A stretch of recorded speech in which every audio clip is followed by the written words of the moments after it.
Buenas tardes, ¿qué tal? Vamos a dar inicio a la clase del día de hoy, que trata sobre insuficiencia renal aguda.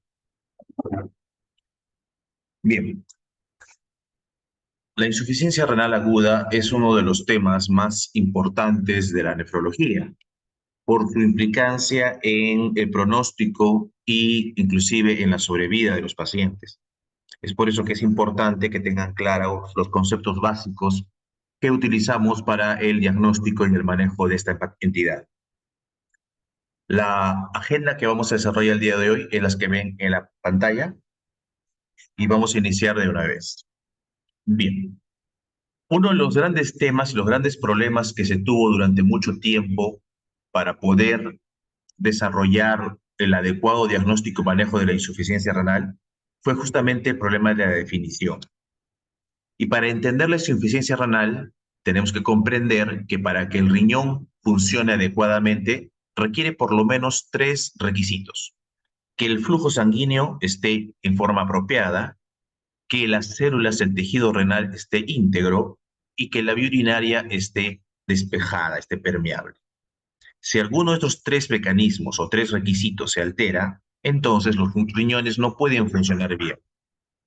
Entonces, como le decía, el problema principal fue que reconocer esta alteración durante muchos años fue confuso en la nefrología. Había una serie de definiciones, diferentes criterios, diferentes denominaciones. Y es por eso que ustedes van a encontrar en los libros diferentes nombres para lo que es insuficiencia renal aguda, lesión renal aguda, fracaso renal agudo, daño renal agudo, ¿no? Y en inglés, acute kidney injury es el término más utilizado.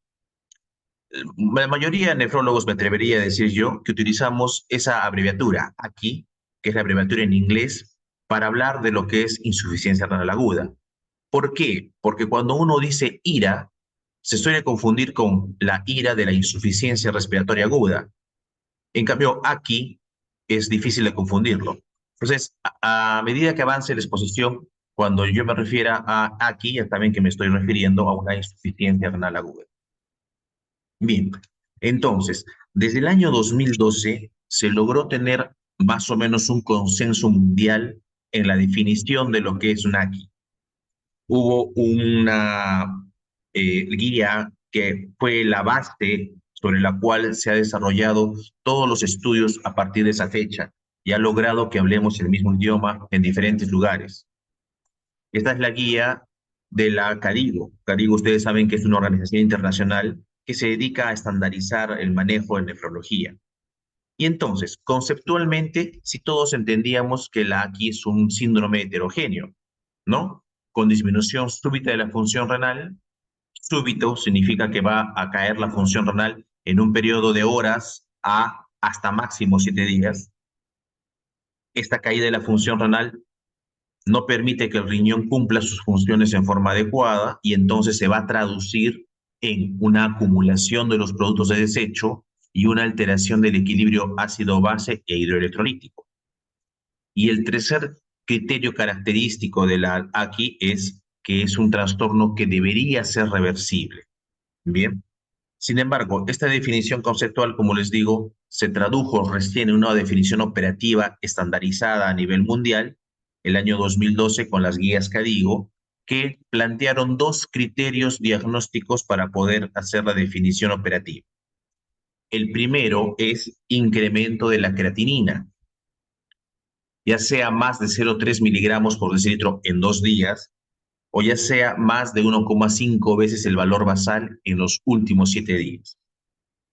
Y el segundo criterio para definir que hay un AQI es disminución del volumen urinario, menos de medio mililitro por kilogramo por hora, por lo menos en 6 horas.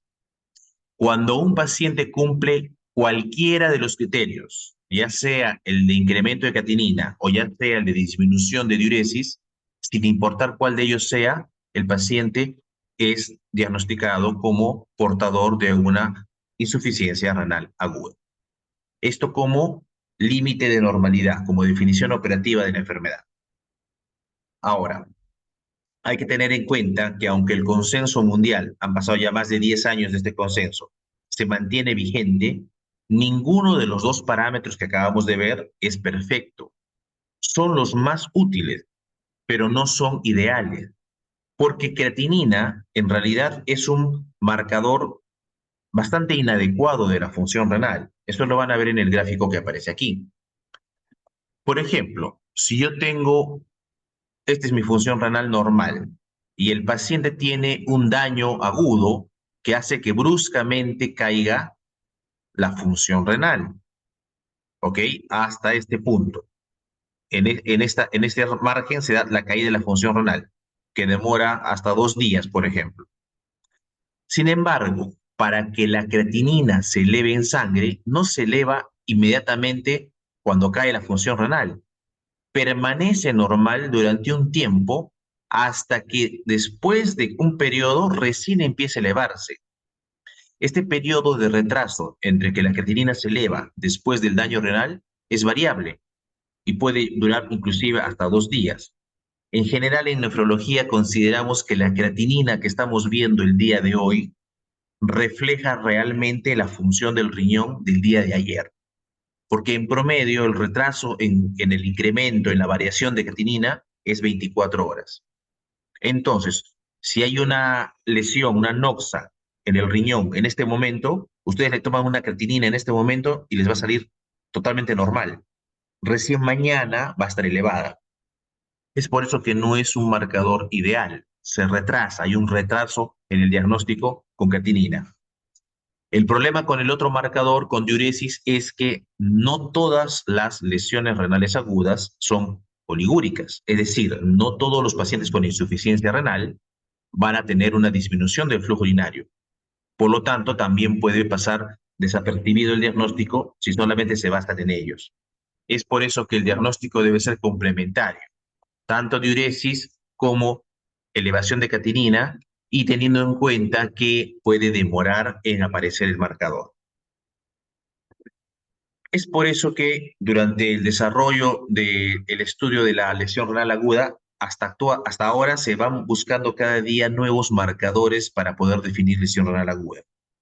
Ha habido muchos marcadores estudiados. El único que tiene cierto tipo de arraigo e inclusive está dentro de las guías de diagnóstico es cistatina C. Cistatina C tiene un mejor performance que creatinina. No es tampoco perfecto, pero sí es un poco mejor en su performance de diagnóstico. Sin embargo, la limitación de cistatina C es que su costo, a pesar del tiempo, no ha disminuido. Y como es relativamente más cara, ¿no?, que la creatinina, no ha llegado a ser popular en la mayor parte del mundo. A partir de allí, ustedes pueden ver la lista de todas las moléculas y marcadores que se han investigado para hacer un diagnóstico más precoz y más estable de insuficiencia renal aguda. Sin embargo, ninguno de los marcadores que hasta ahora se han estudiado ha logrado ser más práctico y más útil que el uso de creatinina con todas sus limitaciones. Bien, conociendo la definición, hablemos un poquito de epidemiología. Esta parte es un poco aburrida, así que vamos a hablar rápido. Conceptos principales. Es difícil saber cuánto es realmente la incidencia de aquí. ¿Por qué? Porque muchas de ellas pasan subdiagnosticadas, los médicos que atienden a los pacientes no se dan cuenta. Dos, porque los países tienen malos o no tienen inclusive registros de insuficiencia renal aguda, ¿de acuerdo?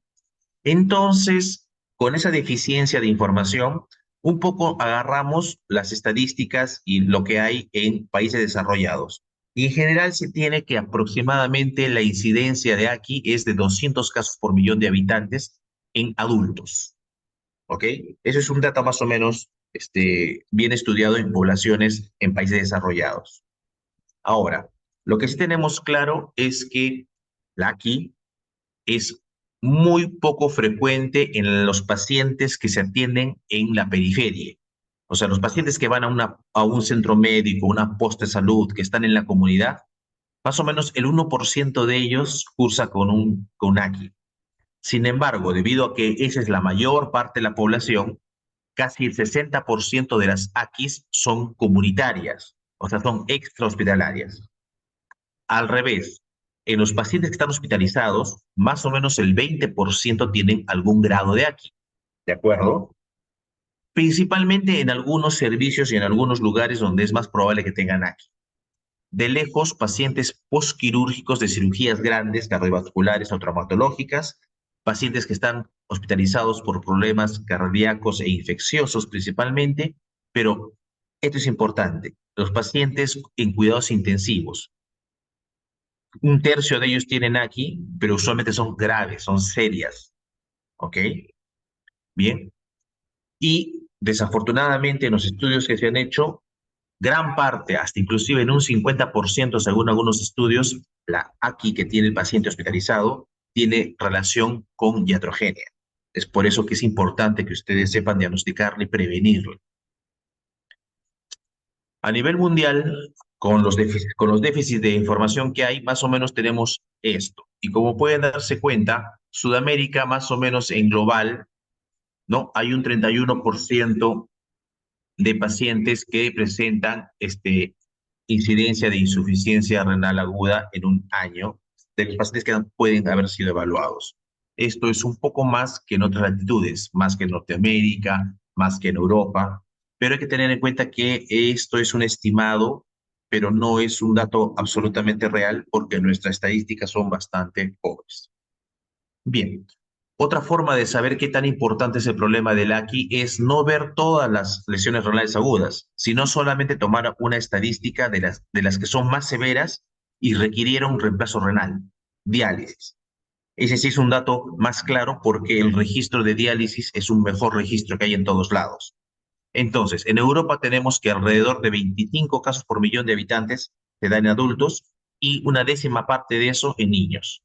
Bien, y la mayoría de pacientes, ¿no? Son pacientes que están críticos comprometidos y en unidades de cuidados intensivos, ¿de acuerdo? Ahora, otro dato epidemiológico importante es la causa del AQI.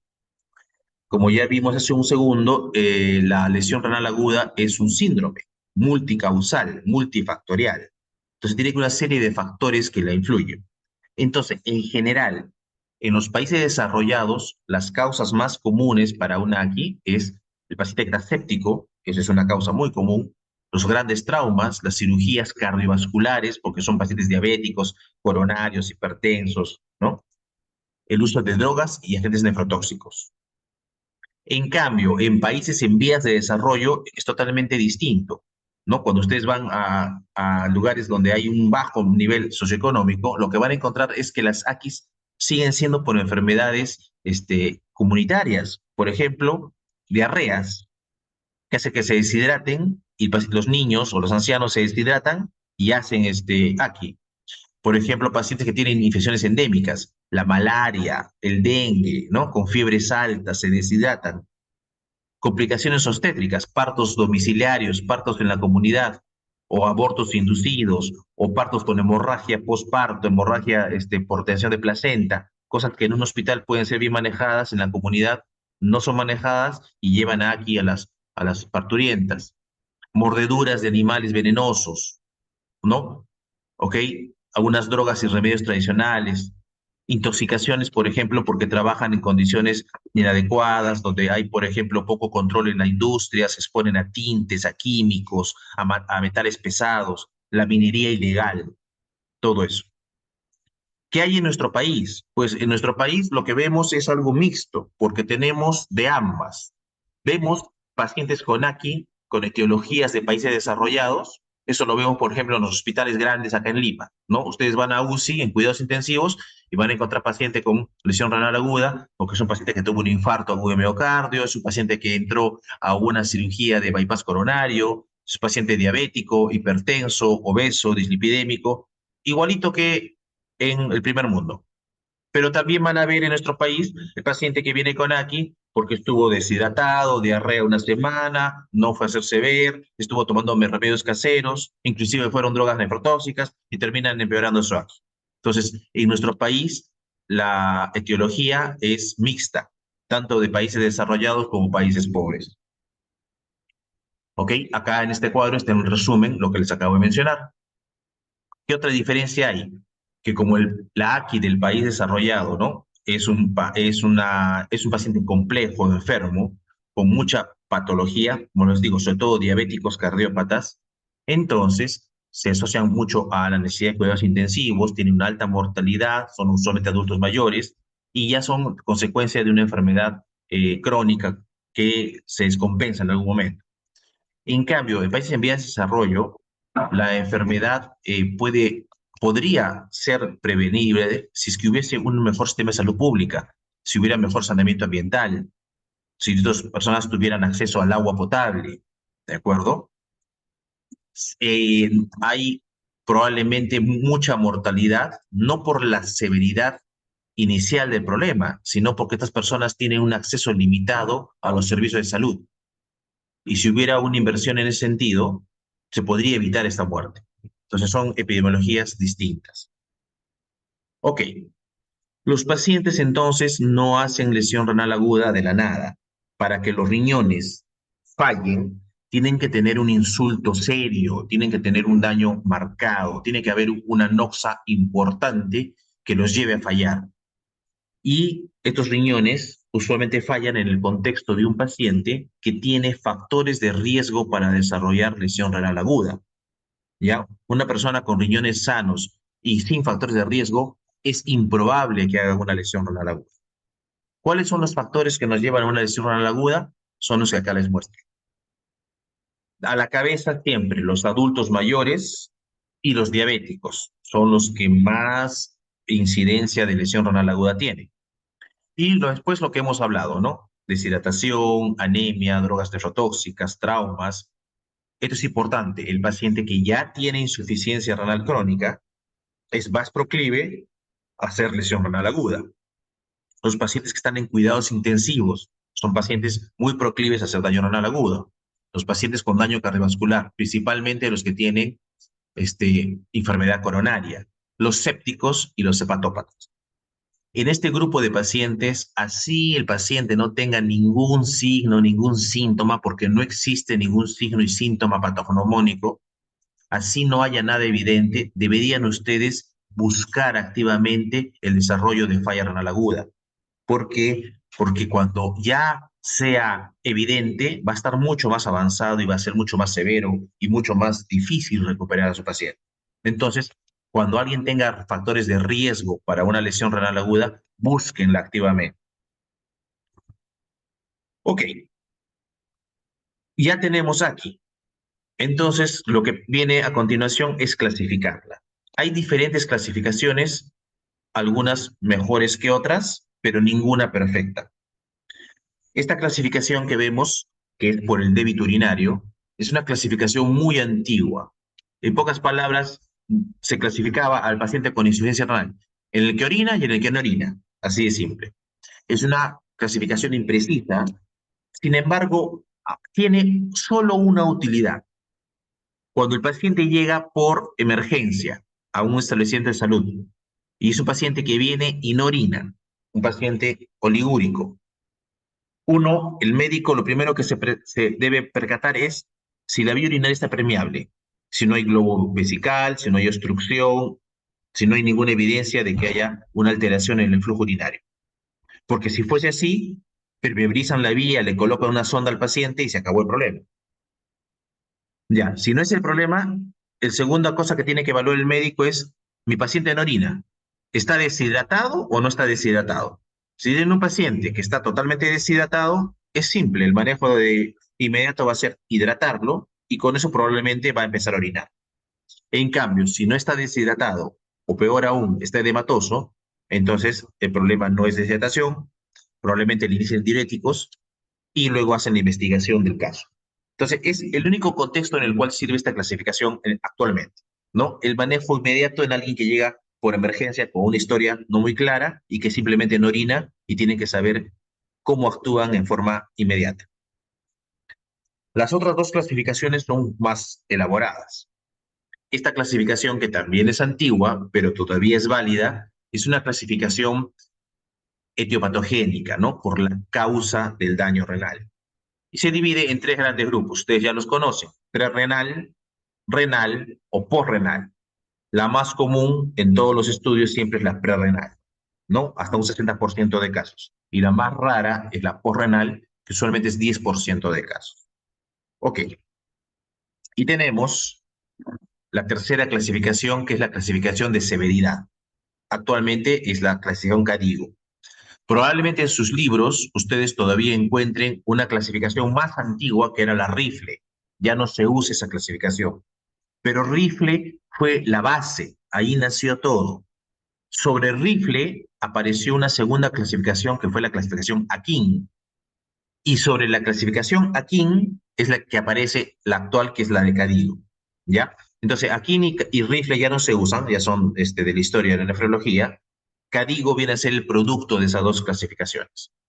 Y clasifica a la lesión renal aguda en 3 grados de severidad, del 1 al 3, con un incremento progresivo de creatinina, como ustedes bien han leído, o como una disminución mayor de la diuresis. ¿Ok? ¿Cuál es la importancia de esta clasificación? Los estudios que se han llevado a cabo han demostrado que el paciente con un estadio 3 de lesión renal aguda, según Cadigo, tiene un peor pronóstico, tiene mayor mortalidad. No se ha determinado claramente que el pronóstico sea tan diferente entre estadio 1 y 2, pero estadio 3 sí es diferente que los otros. El que llega a estadio 3 es un paciente que tiene más probabilidad de morirse. Por lo tanto, hay que ser más incisivos en el manejo. Bien, eso nos hace entonces recordar que la lesión renal aguda no es un evento único en el tiempo, sino el modelo conceptual de lesión renal aguda nos dice que es un proceso de daño renal en el cual el riñón intenta compensar hasta que no lo puede hacer y falla. Entonces, un riñón normal es improbable que tenga lesión renal aguda. Tiene que haber un riñón sometido a factores de riesgo en el cual recibe la noxa, se produce el daño renal que podría recuperarse solito, pero si la noxa, el daño es importante, va a progresar y va a disminuir la filtración glomerular y nos va a dar incremento de creatinina y o disminución de la diuresis y nos va a dar el diagnóstico de falla renal aguda, que si no es adecuadamente manejado, podría terminar en la muerte del paciente. ¿De acuerdo? Entonces, entre más temprano hagan el diagnóstico, mayor probabilidad de la recuperación renal y mayor sobrevida de su paciente. Bien, algunos datos sobre fisiopatología. Básicamente, la clasificación fisiopatológica, ¿no? Se basó en la fisiopatología de la lesión renal aguda. Y tenemos los 3 tipos, ¿no? La prerrenal, la parenquimal-renal y la posrenal. La prerrenal es la más común, como ya dijimos, y entonces vamos a ver cómo se desarrolla. La prerrenal se produce porque hay hipoperfusión renal, una hipoperfusión renal sostenida, larga, que llega a superar todos los mecanismos de compensación. Cuando no es intensa y cuando no es muy larga, el riñón compensa, claramente, pero cuando es mucho más prolongada, el riñón ya no puede compensar. Y entonces, su respuesta inicial siempre va a ser que el riñón, como está hipoperfundido, asume que hay hipovolemia y estimula la resorción de sodio y de agua mediante diferentes mecanismos. Por ejemplo, la activación del sistema renina-angiotensina-aldosterona. Entonces, va a producir una orina concentrada porque está resolviendo agua y va a producir una orina que tiene poco sodio porque para resolver el agua resuelve sodio. Bien. Lo importante de la perrenal es que como no hay daño celular, como el parénquima está íntegro, si ustedes corrigen apropiadamente la lesión renal aguda perrenal, si quitan la noxa y corrigen adecuadamente, el riñón se recupera rápidamente y en 2 a 3 días está con su función renal totalmente normal, porque no hubo daño celular. Entonces le quitan la noxa, lo hidratan al paciente y se acabó. No siempre se logra eso. ¿Por qué? Porque las causas de la renal no siempre son tan fácilmente manejables. Y lo vamos a ver aquí.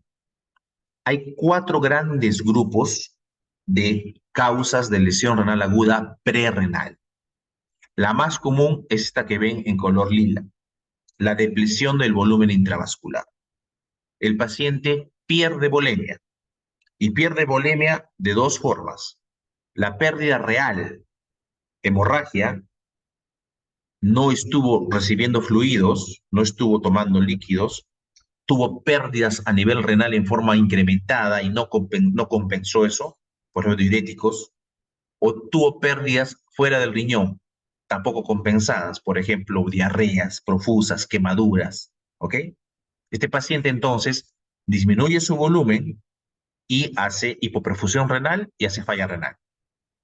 Pero hay otra forma de depresión de volumen, donde el volumen no se pierde realmente, sino se redistribuye. Eso es, por ejemplo, la creación de un tercer espacio. Aquí el paciente no perdió el volumen en el exterior, pero sí tiene un secuestro de volumen, por ejemplo, en una citis importante, o en una peritonitis, en una pancreatitis, el síndrome nefrótico, ¿no? El gran trauma muscular. Entonces, hay un secuestro de líquido y el volumen intravascular disminuye. Y la tercera forma en la que se puede dar esto es que no se forma un tercer espacio, pero aumenta la capacitancia vascular. Es decir, los vasos pierden su tono, se vasodilatan y al aumentar la capacitancia vascular es como si hubiera depresión del volumen, aunque el volumen no haya variado. Lo que pasó es que varió el continente, no el contenido. Y esto se ve en la sepsis y en la anafilaxia.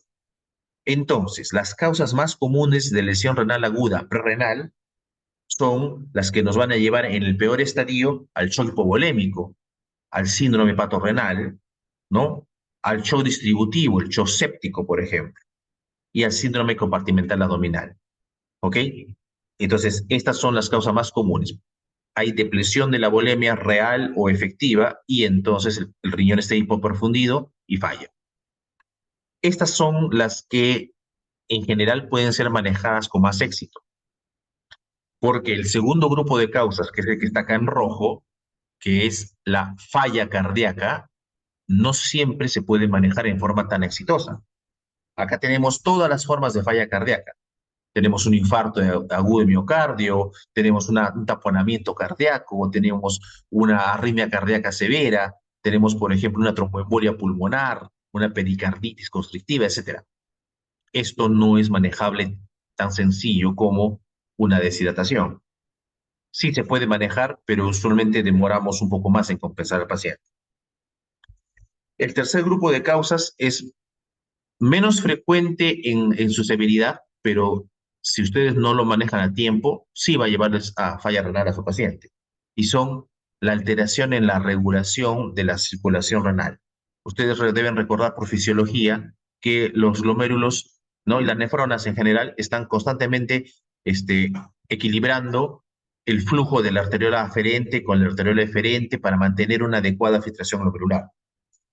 ¿Ya? Ese proceso de constricción, dilatación, ¿no? En equilibrio, cuando se rompe, puede llevar a falla renal aguda. ¿Y cuándo se va a romper este equilibrio? Este equilibrio se rompe usualmente por el uso de drogas. AINES, ¿no? Y los YECAS y los ARAS son las drogas más comunes que lleven a alteración del equilibrio de la autorregulación renal. El último grupo de causas es muy raro. No creo que lo vean alguna vez, es muy raro. Y es cuando se obstruye en forma aguda una arteria renal, usualmente una embolia, una tromboembolia, pero es un cuadro catastrófico y que muy rara vez se ve. Bien, estos son los cuatro grupos de causas de lesión renal aguda prerrenal, que es la más común, la más frecuente que hay. Bien, ok. En cambio, acá hay un error, es aquí renal, no es prerrenal, ok. Hay un error ahí. Cuando hablamos de lesión renal aguda renal, ¿ya? Renal, parenquimal. La causa más común es la necrosis tubular aguda. Y las necrosis tubulares agudas, la eh, causa más común es justamente la lesión renal aguda prerrenal que no fue bien manejada, y cuando la prerrenal no fue bien manejada y se prolonga en el tiempo, produce isquemia renal a tal punto que produce necrosis tubular y entonces se convierte de prerrenal en renal. Entonces, un paciente prerrenal no bien manejado termina convirtiéndose en un paciente renal. es la causa más común. Además de la necrosis tubular aguda hemodinámica, que es la que acabo de describir, existen además algunas necrosis tubulares agudas tóxicas o por pigmentos, ¿no? La de pigmentos es la que se llaman también nefropatía por pigmentos, que se da en casos de hemólisis y en casos de radiomiólisis. Entonces, el grupo M, que es parte de estas proteínas, va a taponar los riñones y produce una lesión renal aguda parenquimal. ¿Ok? Acá, disculpen, sigue el error, seguimos en la renal, ya no estamos en la renal. Otras causas de lesión renal aguda renal, las glomerulopatías. No vamos a hablar mucho de glomerulopatías porque son motivos de otra clase. La nefritis tubulointersticial. Esta es otra causa, como vimos en la actividad académica de ayer, por ejemplo, en las nefropatías por toxicidad por drogas, ¿no? Donde lo que se daña es el túbulo y va a producirse una nefritis tubulointersticial aguda, que podría ser también isquémica, al igual que la prerrenal, que no es manejada, sí, pero lo más común es que sea tóxica. Antibióticos, AINES, contrastes, todo lo que vimos el día de ayer. Y alguna vez también puede ser alérgica. Y finalmente, las últimas causas de falla renal aguda renal, parenquimal, ¿ok? Es los problemas vasculares, las vasculitis, los problemas neoplásicos, que es bien raro, pero lo dan, y un cuadro muy raro, felizmente, porque es catastrófico, que es la necrosis cortical, en la cual la isquemia es tan importante, tan fuerte, que no solamente hay necrosis tubular, sino hay necrosis de la corteza del riñón, y en la corteza están los glomérulos. Y este paciente, de haber tenido una función renal normal, termina como un insuficiente renal crónico, irreversible.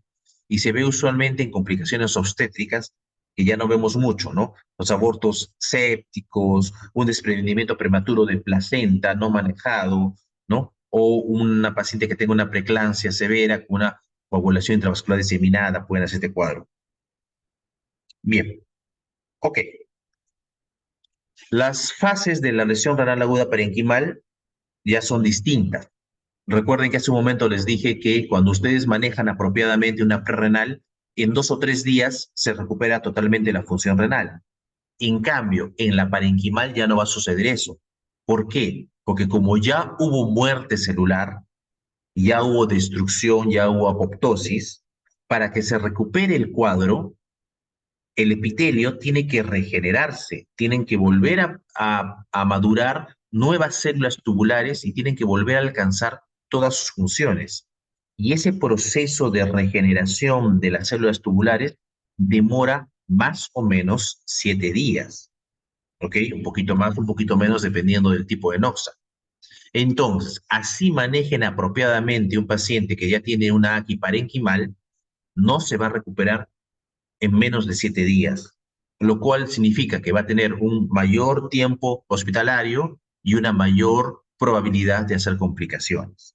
Bien, ¿y por qué se da eso? Porque, como les dije, hay una lesión a nivel de la célula epitelial que puede ser letal o subletal, las células dejan de funcionar y entonces, para que se recuperen, no solamente hay que quitar la noxa, sino hay que darles el tiempo a que el epitelio se regenere. Porque ustedes ven en esta gráfica, vean cómo en un epitelio de una lesión renal aguda parenquimal, una necrosis tubular aguda, por ejemplo, lo que van a ver es que el epitelio del túbulo está alterado. Hay células que están en proceso de muerte, que están siendo atacadas por una serie de mecanismos inflamatorios, pero hay partes del túbulo donde ya la célula se murió. Entonces, esta célula muerta, apoptótica, necrótica, se desprende de su membrana basal y termina convirtiéndose en detritus. Y todas estas células terminan así, ¿no? Formando detritus dentro del túbulo que luego se van a compactar y van a dar cilindros de diferentes tipos. Estas células, estos restos celulares en medio del túbulo, junto con las proteínas que hay en el túbulo, forman esos cilindros que van a ser los cilindros granulosos finos, los granulosos gruesos, cilindros epiteliales. Si hay inflamación en el proceso, cilindros leucocitarios. Entonces, cada vez que ustedes se encuentran en un sedimento urinario, en un examen de orina, cilindros, la cilindruria nos va a evidenciar que ha habido algún proceso de muerte celular, de daño celular, y se está traduciendo en los cilindros. Para que este epitelio se regenere, para que el epitelio inicial que fue dañado, se perdió, que tuvo células muertas y se desfacelaron, para que las células que maduran lleguen a crecer y a completar todo su proceso metabólico y sean otra vez aptas, demoran más o menos 7 días. ¿De acuerdo? Entonces, ese proceso por el cual un parenquimal demora en regenerarse y en volver a su función normal. Ok, la aquiporrenal es mucho menos frecuente, es mucho más fácil de entender. Ustedes van a estudiar las causas usualmente cuando lleven su curso de urología, pero en general podríamos decirle que las obstrucciones de la vía urinaria pueden ser de dos tipos, intraluminales y extraluminales. Y las intraluminales, dependiendo del tipo de paciente que enfrentemos, varían, ¿no? Por ejemplo, en pacientes adultos jóvenes, una causa intraluminal muy común es una litiasis, ¿ok? En cambio, las extraluminales son distintas. Por ejemplo, en un paciente adulto mayor, lo más probable es que sea una neoplasia. Entre las más comunes, una hiperplasia de próstata o podría ser un cáncer de cuello uterino en mujeres. Entonces, aquí el enfoque es distinto porque la evidencia de la obstrucción nos lleva al diagnóstico y es mucho más sencillo hacerlo. Entonces, en general, ¿qué causas tenemos? En niños, uropatías congénitas, por ejemplo, valvas uretrales, por ejemplo, vejiga neurogénica congénita, uropatías obstructivas, como les decía, ¿no? La litiasis, que es más común, ¿ok? A veces podrían ser diatrógenas, por ejemplo, alguna vez sucede que van a una ligadura de trompas y terminan ligándole el uréter, lo he visto más de una vez en mis años de nefrólogo, ¿ok? Puede ser obstrucción tubular, por ejemplo, los cristales que veíamos ayer en la clase de aciclovir, que producen obstrucción del túbulo, las neoplasias, como hablábamos hace un segundo, infecciones, sí, también se ha descrito obstrucción, por ejemplo, por infección urinaria por hongos que producen un micetoma y obstruye la salida de la vía urinaria, ¿ok? O, por ejemplo, la cicatrización después de una tuberculosis urogenital puede producir obstrucción a nivel de uréter, a nivel de uretra, ¿ok? Y la fibrosis retroperitoneal, que es un cuadro catastrófico. Bien, felizmente no son muy raras, son no muy comunes estas. Bien, conociendo la fisiopatología, deberíamos hacer diagnóstico. Y como les decía, para el diagnóstico tenemos un problema, porque como es un síndrome y no es una entidad por per se, el cuadro clínico no va a depender de la falla renal en sí misma, sino va a depender mucho de cuál sea la enfermedad que tiene el paciente y que lo lleva a la falla renal. O sea, es diferente el cuadro clínico en alguien que está sometido a una cirugía cardíaca, en alguien que tiene una sepsis, que tiene un stroke, en alguien que tiene una falla cardíaca descompensada, el que ha utilizado drogas, la mujer preeclámptica, ¿ok? Etcétera, ¿me entienden? Entonces, los síntomas y signos no son dependientes necesariamente de la lesión renal aguda, sino son dependientes de la enfermedad de fondo, ¿ok? Una vez más, entonces, vamos el paciente que tiene una enfermedad y tiene factores de riesgo que lo pueden llevar aquí, debería ser evaluado buscando activamente que tenga lesión renal aguda. Bien. Y el diagnóstico usualmente se hace no por la lesión renal aguda en sí, sino por las complicaciones que trae una vez que ya se desarrolló. Es decir, que muchas veces el diagnóstico es tardío y nos damos cuenta que hay lesión renal aguda cuando ya está presentando las complicaciones, ¿no? Incrementos importantes de creatinina, de ácido úrico, inclusive en estado de uremia. Si es que deja de orinar, ¿ok? Recuerden que existe este criterio de menos de 400 mililitros en un día para decir que hay oliguria. Sin embargo, no se olviden que el criterio de Cadigo es más específico y es 0,5 mililitros por kilo por hora por 6 horas, ¿ok? En algunos casos, el paciente hace poliuria, sí hay lesión renal aguda donde el paciente en lugar de dejar de orinar, orina mucho, ¿ok? Sí es posible. O trastornos electrolíticos, empiezan a tener hipercalemia, empiezan a tener hipomagnesemia o hipermagnesemia, dependiendo, ahí recién uno sospecha que hay lesión renal aguda, ¿ok? O acidosis metabólica como en la manifestación de la complicación del AQI, ¿ok? Entonces, si nos vamos a dar cuenta ya aquí que está presente la lesión renal aguda, ya esto tiene su tiempo, ya avanzó y el manejo también es más complicado. El manejo es más costoso y la recuperación del paciente es menos probable. Entonces, entre más pronto hagan el diagnóstico y menos complicado esté su paciente, es mejor. Bien, ahora vimos que la más común de las lesiones renales agudas es la prerrenal. Y la prerrenal, si no es bien manejada, puede evolucionar a renal, a necrosis tubular aguda. Entonces, en un paciente que viene, por ejemplo, deshidratado, o un paciente, por ejemplo, que tiene un shock séptico, a veces tenemos la dificultad de saber, mi paciente está en lesión renal aguda prerrenal, por lo tanto, si lo manejo rápido, tengo chances de recuperarlo bien, o mi paciente ya está en lesión renal aguda parenquimal, y probablemente, por más que haga todo bien, igual va a tener muchos días para recuperarse. No podemos darnos cuenta porque es la misma causa, es el mismo cuadro clínico. En ese caso, para hacer la diferenciación de prerrenal y renal, utilizamos índices urinarios. Estos son los índices urinarios, ¿ya? Primero vamos a centrarnos en esto, en prerrenal versus renal necrosis tubular aguda. Como ya dijimos, en la prerrenal, el riñón tiene activados todos los mecanismos para reabsorber sodio y agua. Por lo tanto, los mejores marcadores para hacer diagnóstico de prerrenal es encontrar muy bajo sodio en la orina, ya sea que ustedes midan el sodio en la orina o hagan un índice llamado la fracción excretada de sodio, el FENA. Estos dos índices me traducen que hay muy baja cantidad de sodio en la orina.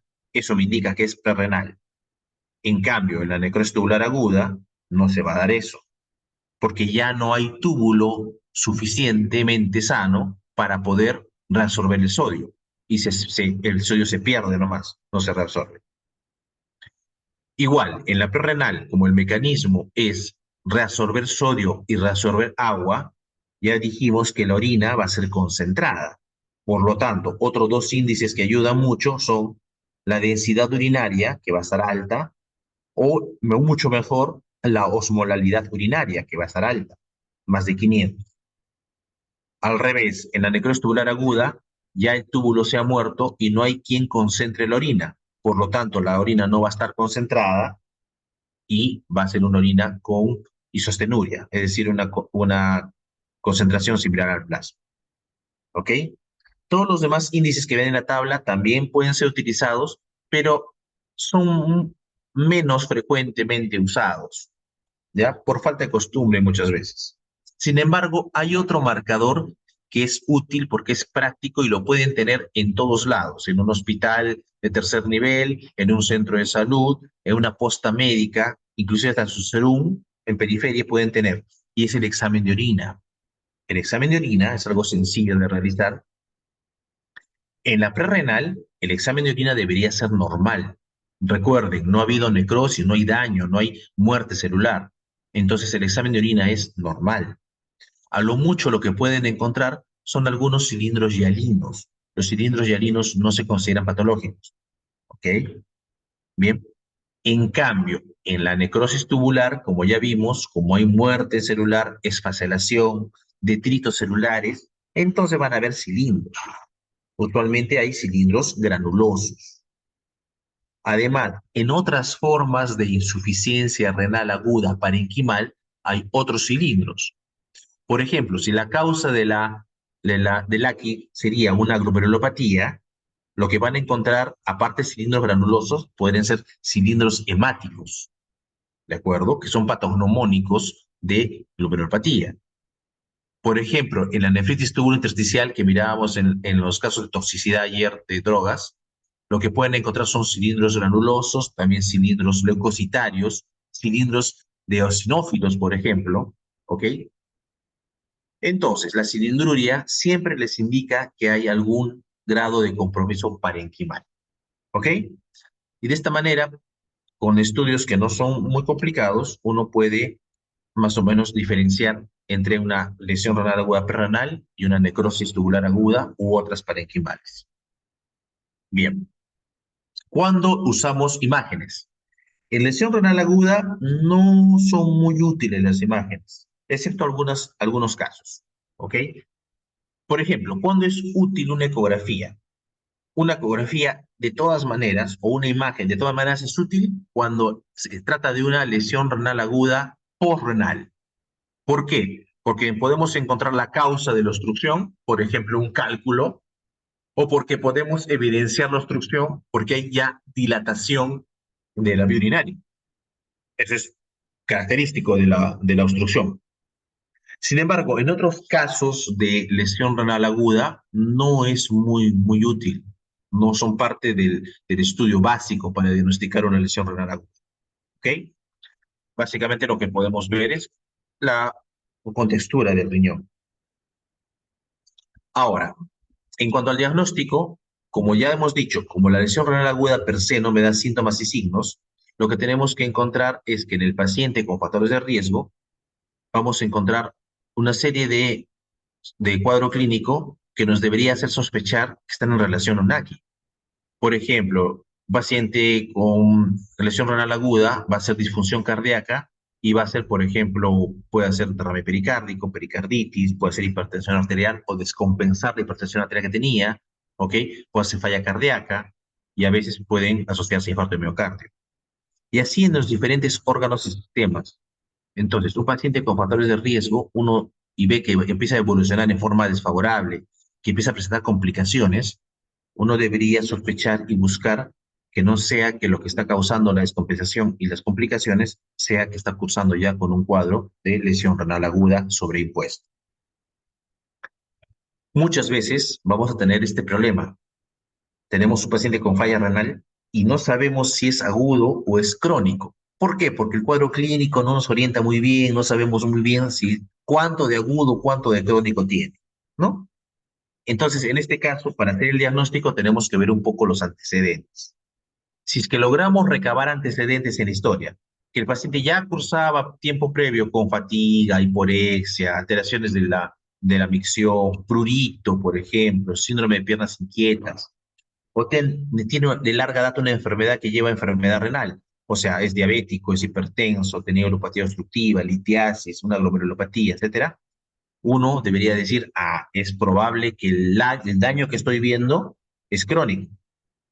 Sobre todo si yo no encuentro en la historia un evento agudo que me descompense al riñón. Claro, si el paciente viene chocado, yo voy a asumir que es agudo, pero cuando no viene así con un cuadro evidente, reciente, que pueda haber descompensado al paciente, uno dice, bueno, debe ser crónico o habrá algo de agudeza. O sea, a veces al comienzo no es muy fácil hacer la diferenciación. Revisamos la historia. Ahora, en la mayoría de lugares, las historias son electrónicas. Si ustedes entran al histórico, entran al laboratorio y encuentran exámenes previos donde ya había incremento de ureocatequinina, entonces el paciente es crónico. Pero al revés, si encuentran que sus exámenes hace 1 o 2 meses eran totalmente normales, lo más probable es que estén enfrentando a un paciente con un cuadro agudo. Si encuentran que en el examen físico hay signos y síntomas de enfermedad crónica, ya tiene una anemia, ¿no? Por enfermedad crónica, o encuentran las imágenes riñones pequeños, eso es una enfermedad crónica, ¿de acuerdo? Si, al contrario, si no encuentran nada de esto, debe ser una lesión renal aguda. Independientemente si es aguda o crónica, lo que tienen ustedes que hacer es hacer el manejo. En algunos casos, el diagnóstico de la lesión renal aguda es complejo. Este es en la minoría, pero a veces tenemos que enfrentar a un paciente en el cual no sabemos realmente por qué está haciendo lesión renal aguda. Y en ese caso podemos llegar a la biopsia, ¿de acuerdo? Y la biopsia renal nos podría dar el diagnóstico. ¿Cuándo está indicada una biopsia renal para el diagnóstico de AQI?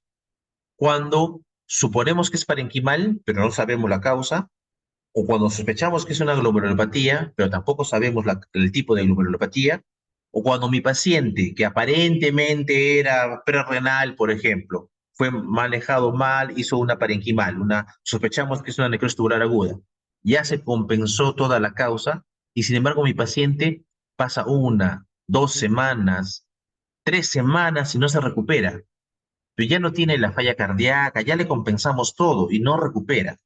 Si un paciente tiene 3 o 4 semanas de haber sido compensado y no recupera la función renal, también es indicación de biopsia renal. Y vamos a encontrar una serie de alteraciones histológicas, como la que ven aquí en la lámina, y entonces este tipo de compromiso nos lleva a saber qué es lo que tiene el paciente, ¿no? Y nos da el diagnóstico final de la lesión renal aguda. Teniendo o no teniendo la causa, ustedes tienen que tratar al paciente. ¿Por qué? Porque recuerden que la mayoría de veces el diagnóstico es algo tardío y lo que van a encontrar es el paciente que tiene complicaciones, paciente complicado. Entonces uno tiene que venir a tratamiento a las complicaciones hasta que encuentre la causa, eso puede ser rápido o no muy rápido, y trate yo finalmente la causa. Pero si no sé la causa, igualito tengo que manejar a mi paciente y le voy manejando las complicaciones. Entonces, yo cuando enfoco un paciente con una lesión renal agudo, ¿no es cierto? Tengo primero que definir si es prerrenal, entonces probablemente mi manejo vaya por hidratarlo, por mantener o lograr estabilidad hemodinámica, corregir si conozco la causa. Si es parenquimal, tendré que da igual manejar la causa si llego a determinarla, manejar las complicaciones, y como ya es parenquimal, puede ser que sea más severo y tal vez tengo que decidir si le voy a dar reemplazo renal. Y si es posrenal, tendré que intentar a todas costas permeabilizar la vía urinaria y manejar algunas complicaciones. Usualmente el posrenal que se le permeabiliza la vía urinaria evoluciona bien. ¿Ok? Esto van a encontrar en las guías que digo si las leen, donde van a ver que dependiendo del grado y de severidad de la lesión renal aguda, uno va cada vez dando terapia un poco más agresiva, más complicada y más costosa. Bien. Entonces, ¿qué preguntas tengo que hacerme en un paciente con lesión renal aguda? Primero, ¿cómo está su hemodinamia?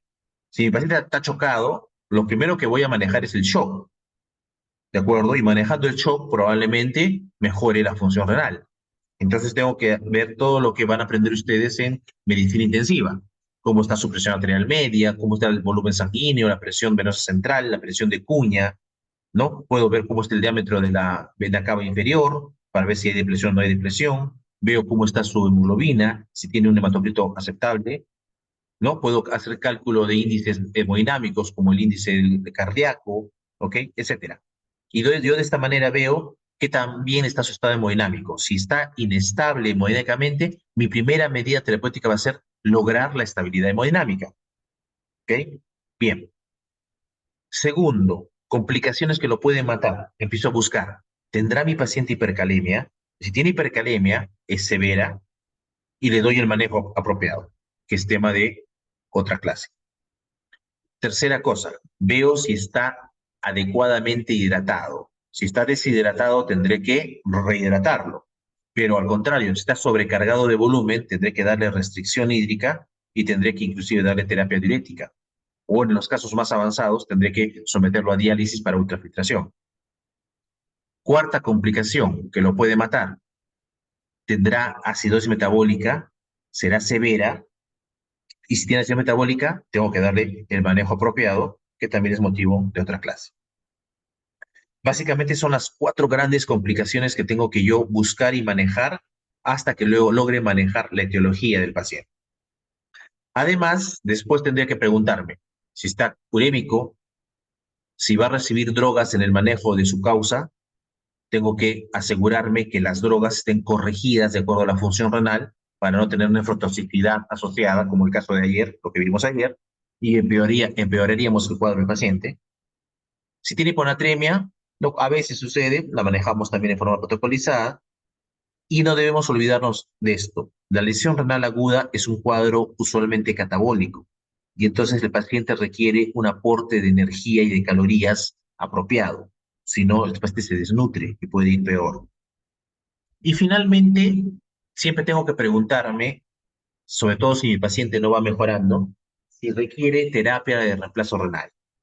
Si requiere terapia de reemplazo renal, obviamente tienen que interconsultarnos a nosotros, a los nefrólogos, para que decidamos si es que le damos o no le damos reemplazo renal.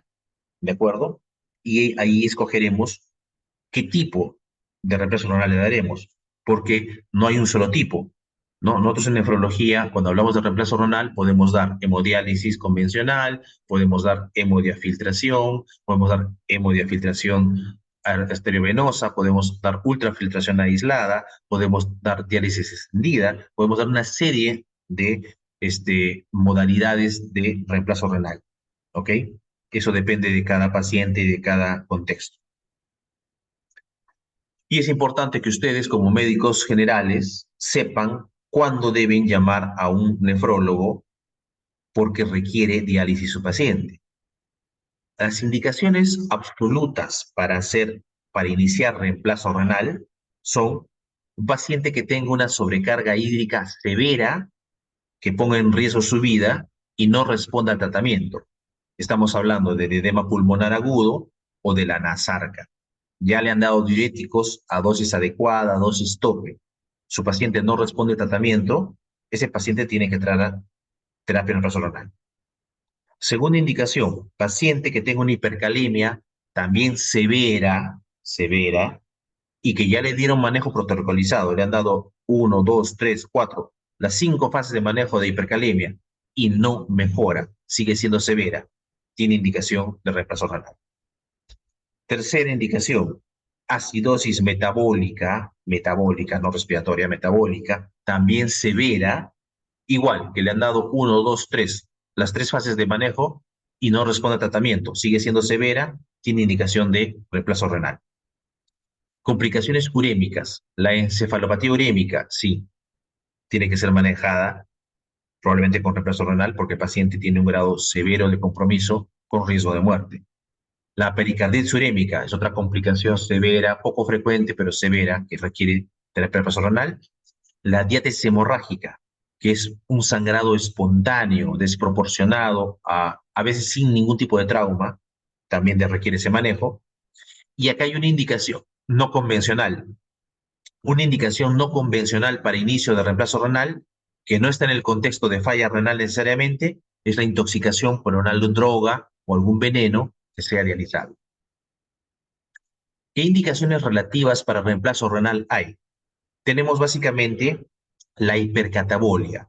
Hay pacientes que hacen una lesión renal aguda con tal gasto de energía, con tal destrucción y consumo celular, que terminan haciendo azodemias severas con encefalopatía y entonces requieren diálisis por hipercatabolismo. Es discutible, pero hay pacientes que están oligoanúricos, que tienen una sobrecarga hídrica que no es severa como en el primer caso que hemos visto acá, ¿no? El edema pulmonar, no está todavía allí. Pero es un paciente que está, por ejemplo, con un shock séptico que le están dando antibióticos a todo dar, le han puesto ya noradrenalina, le han puesto epinefrina, le han puesto dobutamina, y el paciente sigue chocado y está orinando poco. No está todavía en edema agudo de pulmón ni en la nasarca. Pero ustedes ven a este paciente y dicen, este paciente está muy mal, no va a empezar a orinar mañana, no va a orinar rapidito, y le siguen dando todo el manejo los colegas de UCI. Entonces, en ese caso, el nefrólogo evalúa, y en un paciente con una oliguria, oligoanuria, que no tiene visos de que se va a resolver pronto y que se está sobrecargando, a veces iniciamos terapia renal un poco antes de lo debido, según la indicación inicial absoluta, porque ya sabemos que en el futuro probable cercano, este paciente se va a congestionar y no va a ir bien. ¿Bien? Y finalmente, hay indicaciones relativas, no muy comunes, de otros trastornos que nos pueden indicar la necesidad de diálisis. Por ejemplo, hipercalcemia severa, ¿no? Calcios más de 14.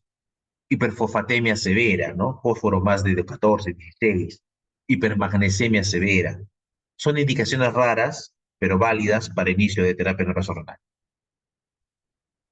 Bien, para terminar, ¿cuál es el pronóstico de nuestros pacientes que tienen lesión renal aguda? El pronóstico es variable. Hay varias circunstancias que nos van a hacer variar el pronóstico de un paciente con lesión renal aguda.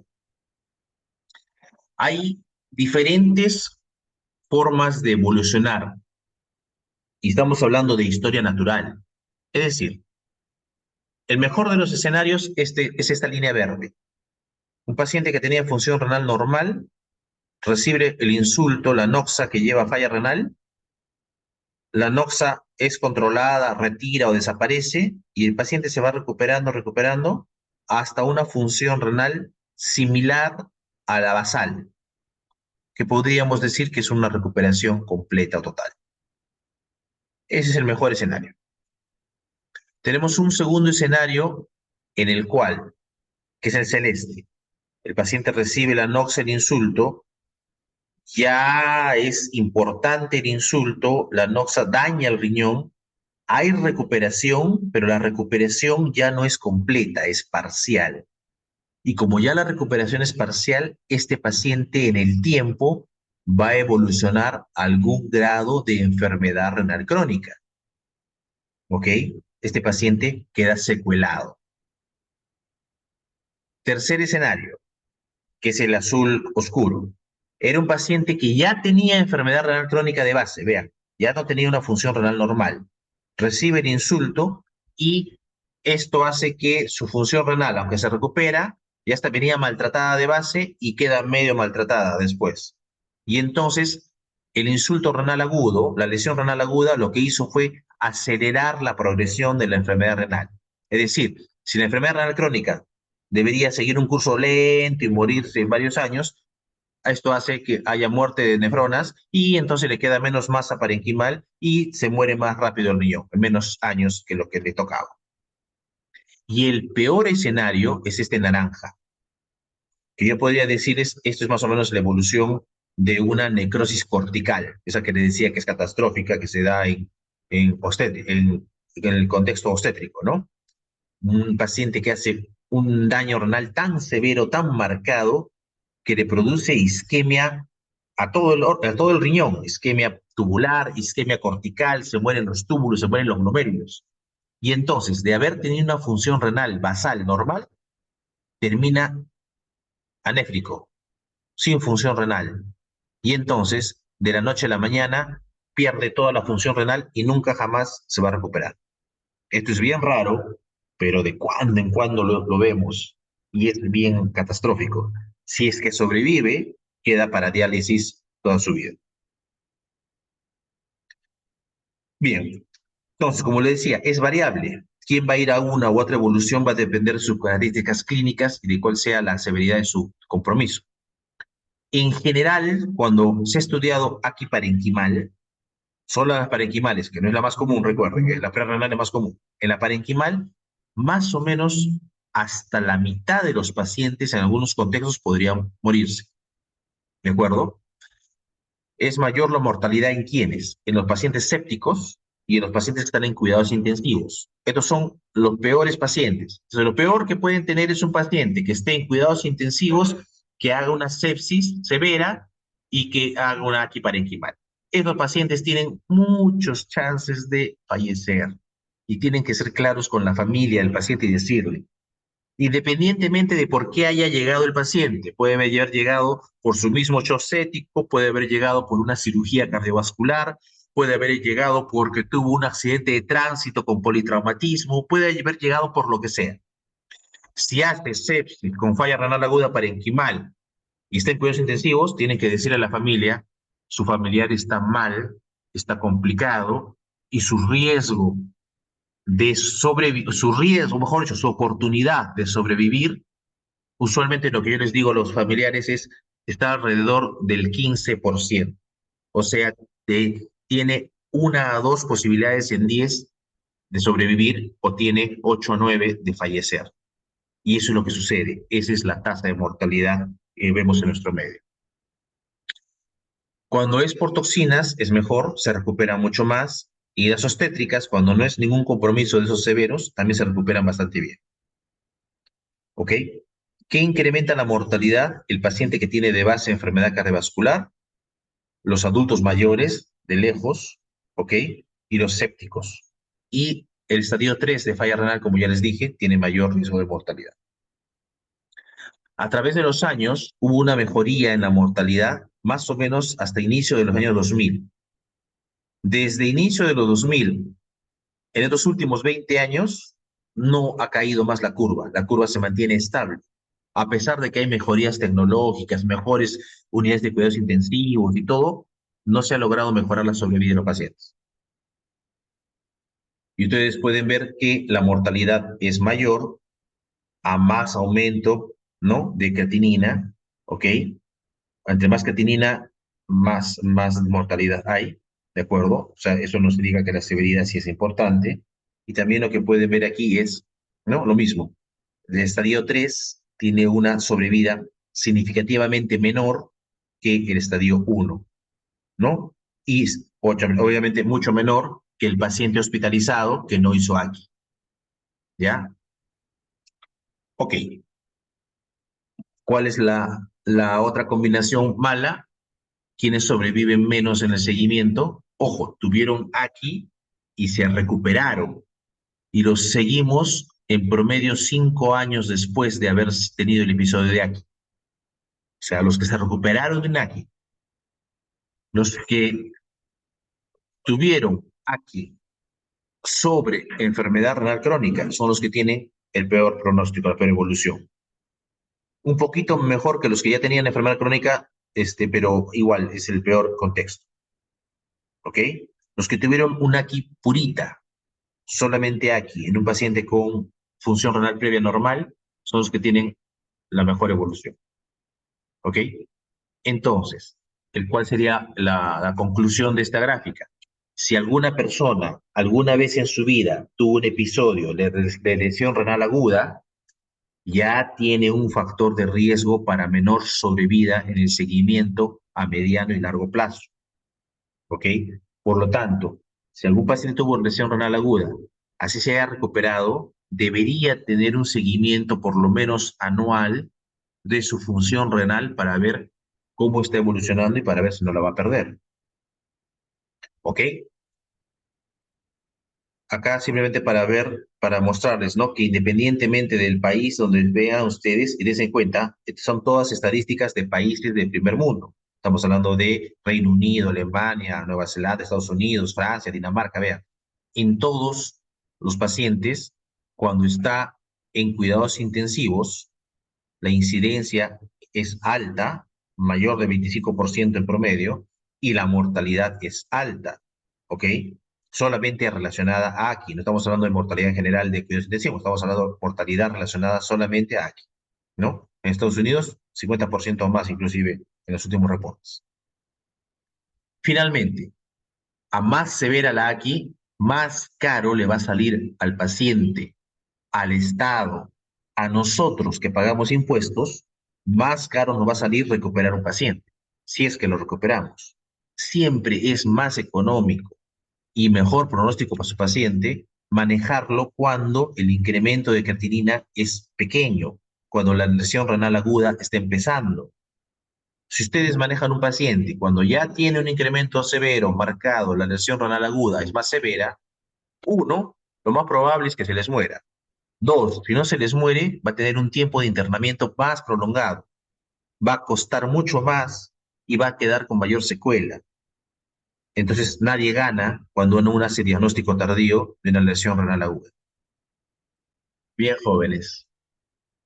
Eh, si tuviéramos que hacer algún colorario, alguna conclusión de lo que es lesión renal aguda, es lo siguiente, ¿no? Lesión renal aguda, desafortunadamente, suele pasar desapercibida hasta que está muy mal el paciente. No cometan ese error.